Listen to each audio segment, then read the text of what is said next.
오늘 교회 설립 34주년 기념입니다. 이런 날이 되면 지금까지 교회를 지켜주신 하나님의 은혜에 감사하는 설교를 한다거나 혹은 미래를 바라보면서 이러이러한 교회가 됩시다, 미래에 대한 청사진을 밝히는 설교를 해야 됩니다. 그런데 저는 그냥 지난주와 똑같이 사도행전 10장 말씀을 가지고 설교를 하려고 합니다. 설교를 시작하기에 앞서서 우리 많은 성도 여러분께 진심으로 감사 말씀드립니다. 지난 34년 동안 교회를 섬기며 교회를 지켰던 모든 분들 진심으로 감사드리고요. 여러분의 교회를 사랑하는 마음이 결코 헛되지 않도록 저나 우리 교육자들이나 당회나 온 성도가 한 마음이 되어서 미래에는 더 좋은, 더 은혜로운 교회가 되어서 우리 다음 세대인 자녀들에게 잘 이어줄 수 있도록 최선을 다하도록 노력하겠습니다. 지난 34년 동안 수고 많으셨고요. 앞으로도 교회 사랑하는 여러분들의 섬김과 헌신이 식지 않고 늘 동일하기를 소망합니다. 제가 지난 몇 주 동안에 사도행전 10장 말씀을 가지고 하나님의 동역자라고 하는 관점으로 말씀을 전하고 있습니다. 그래서 지난 2주간 제가 이런 말씀을 드렸어요. 하나님의 동역자에게 필요한 자세가 무엇인가? 여러분 2주 전에 그 첫 번째가 무엇이라고 제가 설교했습니까? 기억하십니까? 기도였습니다. 여기서 기도라고 말씀하셨어요. 감사합니다. 기도였습니다. 기도. 두 번째는 뭐였나요? 믿음이었죠. 믿음이었습니다. 그 세 번째가 무엇인지 오늘 말씀을 통해서 살펴보려고 합니다. 그리고 34년 지난 우리 교회가 앞으로 어떤 교회가 되어야 되는지 이 세 번째 동역자의 자세에서 필요한 세 번째 자세를 가지고 좀 생각해 보도록 하겠습니다. 교회를 출석하는 성도들은요, 모두가 다 자신이 출석하는 교회를 향한 기대감이 있습니다. 여러분도 이 성문교회를 향한 기대감이 있으시죠? 이전에 우리 신앙의 선배들, 우리 부모님 세대들은요, 그 기대감대로 교회가 움직이지 않을 때 많은 실망감을 갖게 되었습니다. 그런데 그럼에도 불구하고 그분들은 기대감이 충족되지 않는 그 교회를 끝까지 지키면서 믿음의 삶을 살아갔습니다. 자, 그런데 요즘은 어떨까요? 많은 성도들이 교회를 향한 기대감이 충족되지 않으면 어느 순간 살그머니 그 교회를 떠나게 됩니다. 한국 기독교 목회자 협의회라는 단체에서 1998년부터 2023년까지 다수의 성도들을 대상으로 다양한 설문조사를 했습니다. 그 설문조사를 하면서 한국 기독교 성도들의 이 의식을 조사했어요. 신앙생활의 의식조사. 그래서 책을 만들어서 출판했는데 그 책 제목이 한국 기독교 분석 리포트입니다. 98년부터 2023년까지 조사했으니 이게 얼마나 두껍겠어요? 이만큼 두껍습니다. 책값이 굉장히 또 비싸요. 이 조사에서 교회를 한 번 정도 옮겨본 성도들이 있었는데 그들에게 이런 질문을 던졌습니다. 왜 교회를 옮겼습니까? 교회를 옮긴 성도들에게 왜 교회를 옮겼습니까? 물어봤는데 응답자 중 순위가 3번이나 됩니다. 약 18%가 말하기를 교회가 선교, 교육 혹은 구제 등과 같은 사역을 제대로 감당하지 않았기 때문입니다 라고 이야기합니다. 여러분, 이 응답을 한번 잘 곰곰이 생각해 보세요. 이게 결국 무슨 이야기입니까? 이 말을 바꾸면 교회를 향한 나의 기대가 충족되지 않아서 그 교회를 떠났습니다. 그 말이에요. 제 말이 틀리지 않죠? 맞습니다. 교회를 향한 내 기대감이 있는데 이 기대감이 성취가 안 되니까, 충족이 안 되니까 교회를 떠납니다. 교회를 떠난 사람들의 세 번째 이유가 바로 이 문제였습니다. 우리 모두에게는 내가 속한 교회가 이런 교회가 되었으면 좋겠다라고 하는 기대감, 또는 바람이 있습니다. 우리 교회는 선교에 최선을 다하는 교회가 되면 좋겠다. 다음 세대를 책임지는 교회가 되면 좋겠다. 지역의 가난한 이웃들을 섬기는 교회가 되면 좋겠다. 이 세상의 아픔과 상처를 공감하고 그걸 치유해주는 그런 교회가 되면 좋겠다. 등등의 우리 교회를 향한 기대감을 우리 모두가 품고 살아갑니다. 그런데 여러분, 문제가 무엇인지 아십니까? 우리의 문제. 내가 소속된 교회가 이런 교회가 되기를 바라면서도 정작 나는 이런 성도가 되려고 노력하지 않는다는 것입니다. 우리 교회가 다음 세대를 책임지는 그런 교회가 되기를 바라면서도 정작 나는 그 일에 조금도 헌신하지 않습니다. 그리고 나 대신 누군가가 그 일을 감당해 주기를 기대합니다. 여러분, 우리 교회가 다음 세대를 위해서 금요일 날 어린이 금요 기도회를 만들었죠. 이제 상반기를 끝나고 하반기가 시작이 되었습니다. 사실 이 책임이 부모님들에게 있는 거예요. 그렇잖아요. 내 자녀 신앙 교육은 누가 책임져야 됩니까? 부모님이 책임져야 돼요. 그런데 교회가 그 일을 대신 감당해 주겠다고 아이들과 전혀 상관없는 일반 교사들이 그 아까운 금요 기도 시간에 자신의 기도를 다 포기하고 유년부실에서 그들을 붙잡고 2시간 동안 씨름합니다. 또 우리 교인들 중에는요, 그 아이들을 위해서 자기 돈을 들여서 간식으로 대접하는 교인도 있습니다. 참고로 어제는 제가 쐈습니다. 여러분도 좀 쏘시라고요. 예. 왜 그래요? 이거 부모의 책임이잖아요. 그런데 안타까운 게 뭔지 아세요? 우리 부모님들은 이걸 당연하게 생각하고 받아들입니다. 더 안타까운 분은 뭐냐면 교회가 해드리겠다고 하는데도 자녀들을 교회로 보내지 않습니다. 그러면서 교회에다가는 뭘 요구합니까? 다음 세대를 책임지는 그런 교회가 되어야 됩니다 라고 말해요. 본인은 전혀 하지 않으면서. 또 어떤 분은 우리 교회는 선교를 감당하는 교회가 됩니다 라고 말하는데 정작 본인은 선교도 하지 않고 선교 헌금도 하지 않아요. 이건 다른 사람의 일이라고 생각합니다. 또 어떤 분은 우리 교회는 기도가 살아있고 전도가 살아있는 교회가 되어야 됩니다 라는 기대감을 가져요. 그런데 정작 본인은 기도의 자리를 지키지 않습니다. 전도에 한 번도 나오지 않습니다.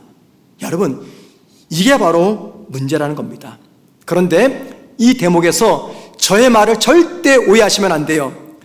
자신이 소망하는 교회를 위해서 그 일에 동참하지 않는 사람, 그런 사람은 교회를 향한 기대감도 갖지 말아야 된다, 그 말을 제가 하고 있는 것이 아니라는 겁니다.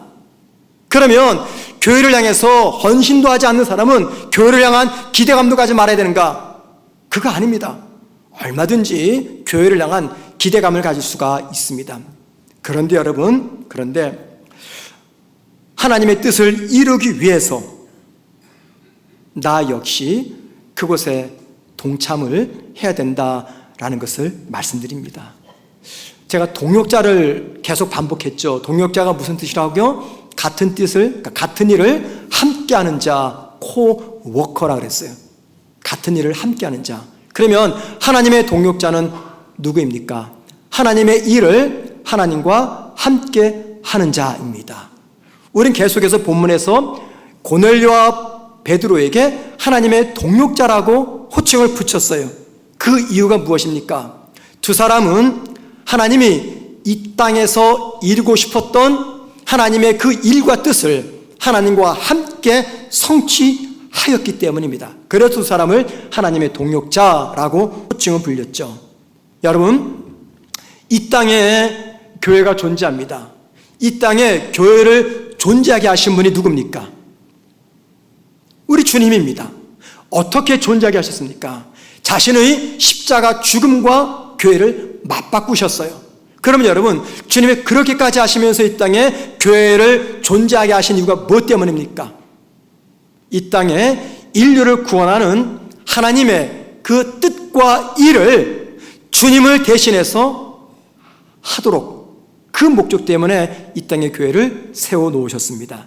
여러분, 베드로와 고넬료가 어떤 일을 했어요? 이 땅에서 이방인을 구원하는 하나님의 뜻이 합법적이다라는 것을 공식적으로 알리기 위해서 일했어요. 그래서 그들을 우리 하나님의 동력자라 불렀죠. 이렇게 본다면 베드로나 고넬료뿐만이 아니라 여기에 있는 우리 성문교회도 하나님의 동력자가 된다는 것입니다. 여러분 믿으십니까? 우리 성문교회는요 하나님의 동력자입니다. 그러면 우리 교회가 하나님의 동력자로서 이 땅에서 하나님의 일을 이루기 위해서 도대체 어떤 자세를 취해야 되느냐, 하나님의 동력자에게 정말 중요한 자세가 무엇이냐, 이것을 오늘 본문에 나와 있는 하나님의 동력자였던 고넬료와 베드로를 통해서 한번 좀 배워보려고 하는 것이죠. 베드로와 고넬료가 이룬 하나님의 뜻이 무엇입니까? 유대인뿐 아니라 이방인들까지도 예수님의 십자가로 구원받아 하나님의 자녀가 되었음을 알리는 이 공식적인 도구로 쓰임받았다라는 것이죠. 베드로와 고넬료는요, 이 구원의 복음이 유대인을 넘어서 이방인에게까지 전파되는 것이 하나님의 뜻이라고 믿었습니다. 자, 두 사람이 이 하나님의 뜻을 어떻게 깨달았을까요? 기도를 통해서 깨달았습니다. 그러면 두 사람이 그 뜻을 어떻게 수용했을까요? 믿음으로 수용했습니다. 그럼 두 사람이 그 뜻을 어떻게 성취할까요? 다름 아닌 순종입니다. 순종. 그래서 하나님의 동력자가 가져야 될 세 가지 중요한 자세. 첫째, 기도, 믿음, 그리고 순종입니다. 만약 두 사람이 기도를 통해서 깨달은 하나님의 뜻을 믿음으로 수용하기만 하고 그 뜻대로 순종하지 않았다면 아무 일도 일어나지는 않았을 겁니다. 그렇다면 여러분, 이 두 사람이 어떤 순종을 했을까요? 베드로와 고넬료가. 자, 사도행전 10장에는요 이 베드로와 고넬료가 하나님의 뜻에 순종하기 위해서 어떤 순종을 했는지 우리에게 보여집니다. 예를 들면 먼저 8절 말씀 보면요, 고넬료는 환상을 보고 천사의 음성을 듣습니다. 베드로를 초대하라는. 그 즉시 고넬료는 자기 집 하인과 부하 병사를 약 60km 떨어진 요바로 보내서 베드로를 초대합니다. 그리고 자기는 베드로가 오기 전까지 자기 가족뿐만이 아니라 일가 친척과 친구들을 자기 집으로 다 불러 모아놓고 이제 베드로를 기다리고 있습니다. 여러분, 가족뿐 아니라 친척과 친구들을 초대해서 베드로를 기다리고 있는 이 고넬료의 모습 속에서 우리가 무엇을 발견할 수가 있습니까? 하나님 명령에 순종하는데 진실했고 최선을 다했던 고넬료의 모습을 찾아볼 수 있습니다. 두 번째, 베드로는 어떤 순종을 했을까요? 23절 오늘 말씀 보면요, 고넬료 역시 환상을 보고 음성을 듣고 마침내 성령의 음성을 듣게 됩니다. 그래서 자기를 찾아온 이 고넬료가 보낸 사람을 따라서 이방인 고넬료 집으로 찾아갑니다. 여러분, 베드로는 유대인입니다. 고넬료는 이방인입니다.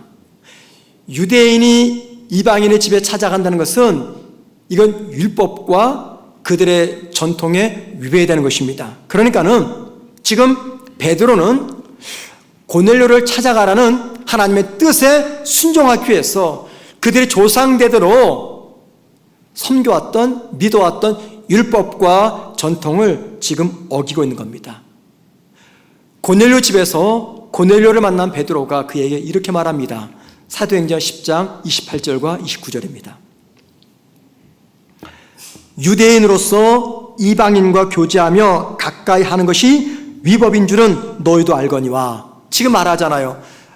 유대인인 나 베드로가 이방인이 당신과 교제하기 위해서 이 집에 찾아온 것은 이건 위법입니다, 그 말이에요. 그 다음 보십시다. 하나님께서 내게 지시하사 아무도 속되다 하거나 깨끗하지 않다 하지 말라 하시기로 부름을 사용하지 아니하고 왔노라. 분명히 이게 위법인 줄 알지만 하나님 명령에 순종하기 위해서 내가 여기 찾아왔습니다, 그 말입니다. 자, 보십시오. 고넬료는 하나님의 뜻을 이루는 순종하기 위해서 신분과 계급의 장벽을 극복했습니다. 지배 계급과 피지배 계급. 베드로는 하나님의 뜻에 순종하기 위해서 율법과 전통이라는 장벽을 극복했습니다. 유대인뿐 아니라 이방인까지도 하나님의 구원받은 백성이 될 수 있음을 알리는 이 일은요, 장벽을 극복하는 두 사람의 순종이 없이는 불가능할 수밖에 없었던 일입니다. 여러분, 사도행전 10장을 보게 되면 우리가 발견하는 것이 있습니다. 이 장면이 너무너무 분주해요. 보세요. 베드로가 환상을 보고 천사가 이야기하고 그 환상에서 깨어나자마자 사람 불러다가 베드로에게 보내고, 또 베드로도 환상을 보고 음성을 듣고 막 고민하다가 또 성령의 음성을 듣고 자기 찾아온 사람을 따라서 고넬료를 찾아가고, 이게 얼마나 바쁘고 분주합니까? 여러분, 가만히 보세요. 고넬료와 베드로가 지금 무엇 때문에 이렇게 바쁘고 분주합니까? 이 모든 바쁘고 분주한 상황을 연출하고 있는 사람이 누굽니까? 하나님이에요. 하나님이 이 모든 상황들을 연출하고 있습니다. 두 사람은 자신의 뜻과 계획에 따라서 움직이는 게 아니에요. 철저하게 하나님의 말씀과 하나님의 지시에 따라서 움직이고 있는 것입니다. 자, 여러분, 하나님께서 들려주신 그 지시에 순종하기 위해서 많은 장벽들을 뛰어넘고 바쁘고 분주하게 하나님의 뜻에 순종하는 이 두 사람을 지켜보시는 하나님의 마음이 어떠하실까요? 그 모습 보시는 하나님 마음이 얼마나 기쁘고 얼마나 흡족해 하실까요? 분명히 하나님 입가에 미소가 지어졌을 것입니다. 여러분, 성도가 하나님을 기쁘게 해드리고 하나님 마음 흡족해 하고 하나님을 미소 짓게 하는 것, 그게 뭘까요? 그게 바로 순종입니다. 순종하는 성도를 보면서 기뻐하시는 이 하나님의 마음을 느끼는 분만이 하나님의 말씀 앞에서 순종할 수가 있는 겁니다. 순종하지 못하는 성도들 계시죠? 그분들을 비난하거나 절대 그런 거 아닙니다. 오해하지 마십시오. 그냥 제가 원인만 규명해 드린 겁니다. 왜 순종하지 못할까요? 많은 이유가 있죠. 그런데 여러분, 본질적으로 왜 순종하지 못하느냐? 내가 순종함으로 순종하는 모습을 지켜보시는 하나님께서 기뻐하시고 흡족해 하시는 이 사실을 내가 인정하지 않거나 믿지 않기 때문입니다. 설교 초반에 제가 언급한 한국 기독교 분석 리포트, 이 책에 보면요, 이런 질문 조항이 있습니다. 이제 성도들에게 물어봅니다. 귀하가 현재 출석하는 교회를 선택하게 된 가장 중요한 이유가 무엇 때문입니까? 물어보았어요. 그랬더니 여러분, 1998년부터 2012년까지 출석하는 교회를 선택하게 된 가장 중요한 이유는요, 거리 때문이었어요.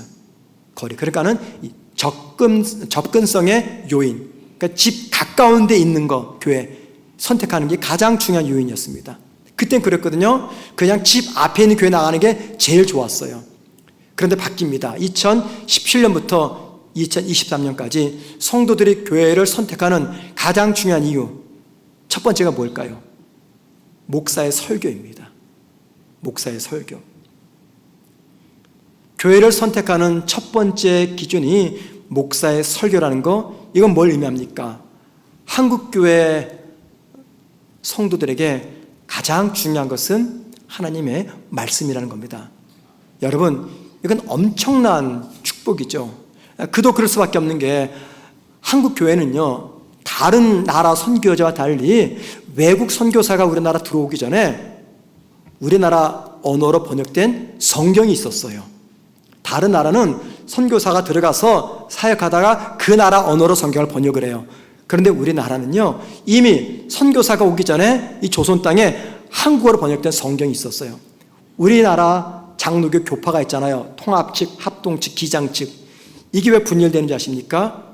첫 번째 이유는요, 성경 영감의 문제 때문에 그래요. 그만큼 한국교회 성도들은 성경을 사랑합니다. 그런데 제가 이 설문조사를 보면서 이런 생각이 들었습니다. 하나님 말씀을 사랑하는 성도들의 그 열심이 순종으로 이어지면 참 좋겠다, 그런 생각을 하게 되었습니다. 바른 말씀, 은혜로운 하나님 말씀이 선포되는 그 교회에서 신앙생활하는 거, 이거 대단히 중요하고 이건 큰 축복입니다. 저도요, 제 딸이 서울에 살다가 얼마 전에 경기도 광교로 이사 왔어요. 이제 교회를 옮겨야 되잖아요. 그래서 광교 쪽에 딸 아이가 다닐 만한 이 교회를 막 찾았습니다. 거기에 제가 아는 교회도 있는데 다 찾았어요. 그때 여러분, 제가 제일 중요하게 보았던 교회 선택의 기준이 뭐였을까요? 목사의 설교였습니다. 그러니까 목사인 저도 그래요. 무슨 말이냐면 이건 당연하다는 것입니다. 바른 말씀이 선포되는 곳, 은혜로운 말씀이 선포되는 교회를 찾는 것은 지극히 당연한 일입니다. 그리고 그것은 복이죠. 이걸 잘못됐다 말할 수는 없습니다. 오히려 권장하죠. 그런데 여러분, 한번 생각해 보자고요. 아무리 좋은 말씀, 은혜로운 말씀을 듣는다 하여도 들은 그 말씀대로 순종하지 못한다면은 주옥 같은 그 설교, 내 신금을 올리는 그 설교가 무슨 의미가 있겠습니까? 여러분, 우리가 참 많은 설교를 듣잖아요. 주일 설교도 부족해서 주중에는 많은 유튜브를 통해서 다양한 설교자들의 설교를 듣습니다. 여러분, 왜 그 다양한 설교자들의 설교를 듣고 있습니까? 설교를 듣는 이유가 뭐 때문입니까? 잔잔한 감동을 얻고 뜨거움을 얻기 위해서입니까? 그냥 내 감정 훅 한번 달아올랐다가 살짝 식어지는 그걸 느끼기 위해서입니까? 아니죠. 우리가 설교를 듣는 목적은 순종하기 위해서입니다. 순종하기 위해서. 바울은 순종하지 않는 믿음의 무용성을 고린도전서 13장 1절에서 이렇게 말합니다. 내가 사람의 방언과 천사의 말을 할지라도 사랑이 없으면 소리나는 구리와 울리는 괭과리가 되고, 2절 끝부분에서 이렇게 말합니다. 사랑이 없으면 내가 아무것도 아니요. 자, 보세요. 사람의 방언, 그 당시 고린도 교회 성도들의 방언을 이야기합니다. 또 천사의 말, 천사가 말을 하면 어떤 말일까요? 이 말이 무슨 말이냐면 1세기 그리스 문화권에서요, 정말 뛰어난 말 있지 않습니까?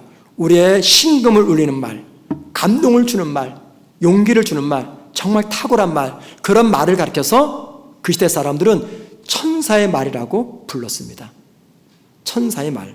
그러니까는 신비스러운 방언을 말하고 사람들의 영혼을 울리고 신금을 울리는 그런 말을 한다 할지라도 말하는 그 사람에게 사랑이 없으면 그가 지금 하고 있는 그 말들은 아무것도 아니다, 그 말입니다. 이 이야기는요, 말을 하는 화자의 입장에서 이 고린도 13장 1절 말씀을 해석한 거예요. 그런데 화자가 아니라 말을 듣는 청자 입장에서 이 말씀을 한번 해석해 봐야 됩니다. 이게 무슨 말일까요?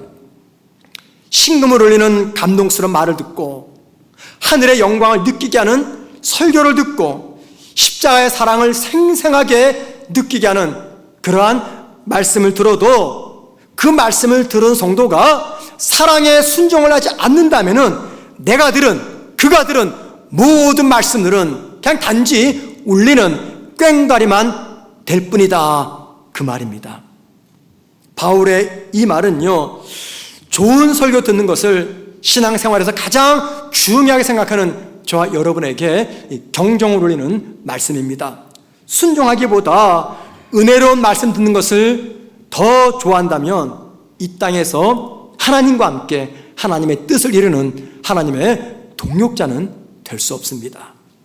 이 말씀을 듣는 우리 중에 순종의 중요성을 모르는 분이 누가 있겠습니까? 이 말씀을 들으면서 나는 의식적으로, 의도적으로 순종하지 않을 거야, 이렇게 결심하는 분 어디 있겠습니까? 내가 부족하지만 순종하는 성도가 되고 싶다, 이런 마음을 갖는 게 당연하죠.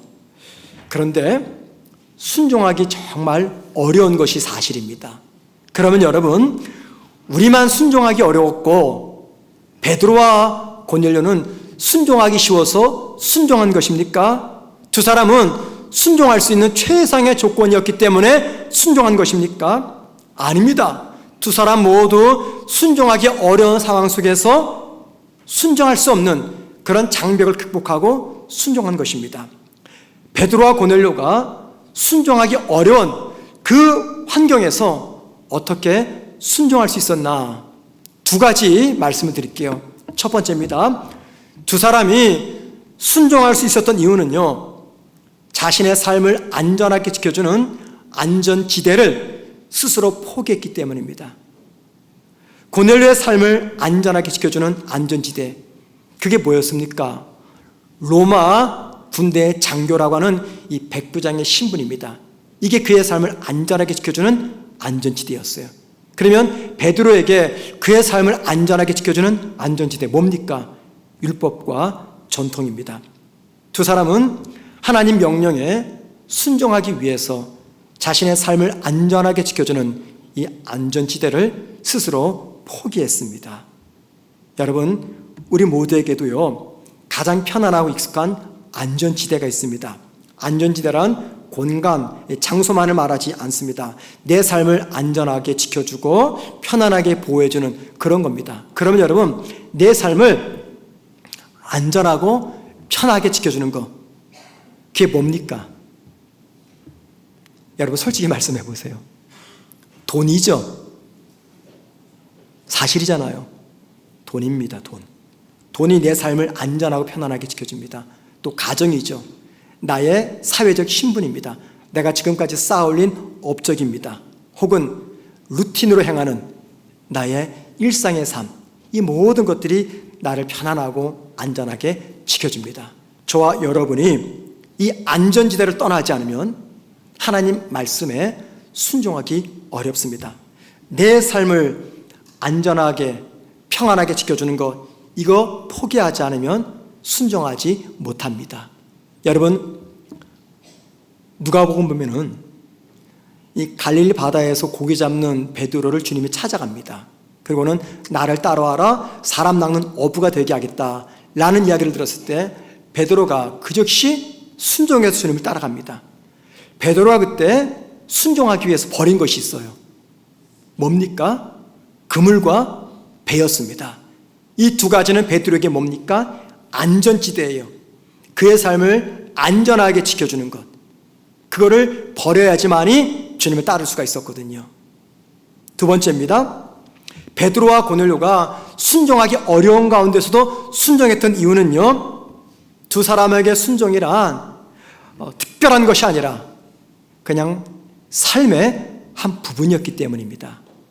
고넬료의 직업은 군인입니다. 그것도 장교입니다. 그 당시 로마 군인들은요, 참 많은 전투에 참가했을 거예요. 저는 4주 전에 이런 얘기 드렸죠. 1세기 로마 역사가였던 플리비우스는 백부장의 자격을 언급해 놓았다. 백부장에게 가장 중요한 자격은 뭐라고요? 충성심이라고 그래요. 충성심. 그래서 로마의 모든 군인들 중에서 가장 충성심이 탁월한 군인은 백부장이었다 그랬습니다. 여러분, 상관의 말에 무조건 절대적으로 충성하는 그에게는 뭐가 있었습니까? 복종이 있었어요. 복종. 그래서 충성심은 다른 말로 말하면 복종심인 거죠. 그 예를 누가복음 7장에 찾아볼게요. 누가복음 7장에 보면은 이 고넬료 백부장의 한 종이 병이 들었어요. 이 백부장은 고넬료가 아닙니다. 종을 사랑했던 백부장은 예수님께 사람을 보내서 내 종을 고쳐달라고 부탁을 합니다. 주님이 그 말을 듣고 백부장의 집으로 향하고 있어요. 그런데 자기네 집으로 주님이 온다는 소식을 듣고 고넬료가 백부장이 깜짝 놀라서 또 다시 사람을 보냅니다. 그러고 나서 그 사람들을 통해서 주님에게 이런 말을 전달합니다. 누가복음 7장 6절과 8절입니다. 좀 길지만 보세요. 예수께서 함께 가실새 이에 그 집이 멀지 아니하여 백부장이 벗들을 보내어 이르되 주여 수고하지 마옵소서 내 집에 들어오심을 나는 감당하지 못하겠나이다. 그러므로 내가 주께 나아가기도 감당하지 못할 줄 알았나이다. 말씀만 하사 내 하인을 낫게 하소서. 그 다음 보세요. 나도 남의 수하에 든 사람이요, 즉 나도 누군가의 부하며, 그 말입니다. 내 아래에도 병사가 있으니 이더러 가라 하면 가고 저더러 오라 하면 오고 내 종도로 이것을 하라 하면 하나이다. 무슨 이야기합니까? 자신의 삶의 한 부분을 이야기합니다. 나는 군인입니다. 내 위에는 상관이 있고 내 아래는 병사가 있습니다. 상관이 나한테 이거 해라 그러나 아무 말을 합니다. 내 아래 병사들도 내가 지시하면 아무 말하지 않고 그거 순종합니다. 그러니 영적인 권세를 지신 주님께서 내 종에게 붙어있는 병에게 떠나라 하면은 분명히 그 병이 떠날 겁니다. 뭘 말합니까? 순종, 복종을 이야기합니다. 백부장이 이렇게 말했던 이유가 무엇 때문입니까? 그의 삶에서 가장 중요한 삶의 자세가 복종이었기 때문이에요. 순종과 복종은 백부장에게 뗄래야 뗄 수 없는 그의 삶 전체를 이야기합니다. 자, 여러분, 이 이야기를 이 고넬료 백부장에게 한번 대입시켜 보세요. 이 말씀 보면은 왜 고넬료가 그렇게 순종적인 사람인지 알 수 있습니다. 고넬료가 군인으로서 그동안 그가 상관의 말에 얼마나 복종했을까요? 도무지 순종할 수 없는 그런 상황 속에서도 그는 순종했습니다. 죽음을 불사하고 참가하는 그 전쟁터에서도 순종하기 위해서 많은 희생과 대가를 치렀을 겁니다. 그리고 그 과정 속에 순종이 그의 몸에 체질화가 된 것입니다. 습관처럼 새겨지게 된 거예요. 그래서 도무지 순종할 수 없는 그런 상황인데도 그는 습관처럼 순종을 하게 된 것이죠. 인간의 뇌를 연구하는 뇌과학자들의 말에 의하면 우리의 이 머리에는요 1000억 개 이상의 신경세포가 있다고 합니다. 1000억 개 이상의 신경세포가 있대요. 그런데 그 신경세포가 서로 연결되어야 되잖아요. 연결시키는 연결고리가 100조 개가 넘는다고 합니다. 그러니까 신경세포가 따로 있는 것이 아니라 이거를 연결시키는 연결고리가 있는데 그게 100조 개가 넘어요. 그런데 이 인간의 뇌는요 이 연결고리 100조 개가 넘는 연결고리를 다 사용하는 것이 아니라 습관화된 생각과 행동에 의해서 특별히 강화된 연결고리가 있다고 합니다. 내가 어떤 일을 반복적으로 되풀이할 때 100조 개의 연결고리 중에서 특별히 소수만 계속 반복하다 보니까 단련지고 강화가 된 것이죠. 우리가 습관적으로 어떤 말을 하거나 행동을 할 때 어렵지 않게 손쉽게 할 때가 있습니다. 반복적으로 하는 그런 일들이죠. 왜 그럴까요? 자주 사용하는 연결고리가 다른 연결고리보다 더 강화되어 있기 때문입니다. 여러분, 습관화된 행동을 따라서 큰 노력 없이 편하게 할 수 있는 것, 고넬료에게 그게 바로 순종이었다는 것입니다. 그 이유는 순종이 그의 생각과 마음에 가득 차 있었기 때문입니다. 자, 여러분, 제가 무슨 말씀을 드리고 싶어서 지금 이 이야기를 하는 줄 아십니까? 이 이야기가 중요한 것을 우리에게 알려줍니다. 절대적은 아니지만요, 한 번도 순종해 본 적이 없는 성도는 하나님 말씀에 이 땅을 떠나는 그 순간까지 평생 한 번도 순종 못할 확률이 높다는 것입니다. 반대로 한 번 순종해 본 성도는요, 두 번, 세 번째 순종하는 것이 쉽다는 것입니다. 하면 할수록 쉽게 느껴지는 것이 순종이 된다는 겁니다. 왜냐하면 순종이 내 삶에 습관처럼 강화되어 있기 때문입니다. 즐겁고 기쁜 마음으로 순종하는 사람들은요 거의 없습니다. 왜냐하면 우리가 해야 되는 순종의 대부분은 우리 희생과 아픔을 요구하기 때문입니다. 원수를 사랑해야 되고요, 내 자아를 내려놓아야 되고 연약한 자를 돌봐야 됩니다. 무엇보다 내 시간과 내 물질을 헌신해야 됩니다. 우리가 감당해야 될 순종은 대부분 이런 것들입니다. 그래서 우리가 순종에 관한 말을 듣게 되면 이런 생각이 드는 거죠. 혹시 내가 이 말에 순종하면 손해보는 거 아닌가, 망신당하는 거 아닌가, 무시당하는 거 아닌가, 이런 생각을 갖게 됩니다. 그런데 여러분, 한번 생각해 보자고요. 순종해도 하나님이 나를 망하지 않게 하시고, 순종해도 내가 손해보지 않게 되고, 순종해도 내가 무시당하지 않게 되고, 오히려 순종하면 내가 이득을 보게 된다 라고 한다면 우리가 순종하지 않을까요? 순종합니다. 순종하지 못하는 이유는 내가 손해본다고 생각하기 때문입니다. 그런데 여러분, 맞습니다. 순종할 때 내가 손해볼 수 있고 무시당할 수 있고 억울한 일 당할 수도 있습니다. 그런데 여러분, 분명한 진리가 있어요. 분명한 진리. 순종의 끝에는 반드시 하나님께서 예비하신 놀라운 은혜가 우리를 기다리고 있습니다. 이 사실을 믿는 게 믿음이고요. 이 믿음이 있어야 순종할 수 있게 됩니다. 신앙생활하면서 예수 믿는 것이 이렇게 황홀하구나. 예수 믿는 것이 세상에서는 주지 못하는 엄청난 감사와 기쁨을 주는구나. 이런 감동에 섞인 표현을 하고 싶지 않으십니까? 예수 믿어도 별거 없더라, 힘들더라, 고난만 찾아오더라, 이런 말만 하시겠어요? 차이가 뭔지 아십니까, 여러분? 예수 믿으니 이 삶이 이렇게 황홀하구나 라고 말할 수 있는 것은 그분이 순종의 사람이기 때문입니다. 하나님 말씀에 순종해 보십시오. 그러면 내 입에서 예수 믿고 사는 것이 이렇게 황홀하구나 라고 하는 이 감동이 터져 나오게 될 것입니다. 평생 성경을 공부하고 성경에 관해서 토론을 하고 좋은 설교를 수백 편 듣는 것보다 더 가치 있는 것은 뭐냐면 깨달은 그 말씀에 단 한 분만이라도 순종하는 것입니다. 여러분은 우리 성문교회를 다 사랑하실 겁니다. 여러분은 여러분이 사랑하는 성문교회가 은혜가 넘치는 그런 교회가 되기를 바라십니까? 성문교회가 여러분들이 바라고 기대하는 그런 교회가 되기를 희망하십니까? 하나님을 세상에 전하며 하나님께 기쁨 드리는 그런 교회가 되기를 바라십니까? 다음 세대를 끝까지 책임지며 선교에 책임을 다하는 그런 교회가 되기를 바라십니까? 지상명령인 선교뿐만이 아니라 기도로 뜨거운 그런 교회가 되기를 바라십니까? 그러면 여러분, 우리 교회가 어떤 교회가 되어야 될까요? 순종하는 교회가 되면 됩니다.